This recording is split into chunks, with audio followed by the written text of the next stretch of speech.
पुराने समय में मोरंग ध्वज नाम का एक राजा हुआ करता था जो भगवान विष्णु का भक्त था।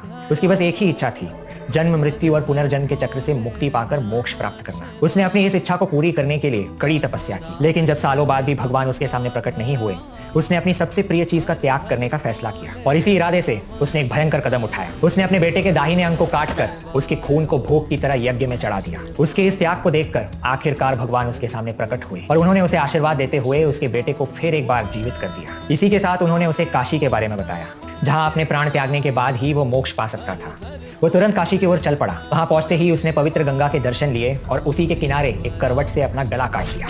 माना जाता है कि उसी जगह पर एक स्वयंभू शिवलिंग के प्रकट होने के बाद वहां यह मंदिर बनाया गया और इसी मंदिर के तहखाने में मोरंग ध्वज की उस करवट को टांगा गया था। जो भी उसकी ये कहानी सुनता वो उस मंदिर में दर्शन लेने के बाद उस तहखाने में जाता और उस करवट के नीचे हाथ जोड़कर बैठ जाता। माना जाता था कि शिव जी जिसे भी मोक्ष देना चाहे उसकी गर्दन पर यह करवट गिरती और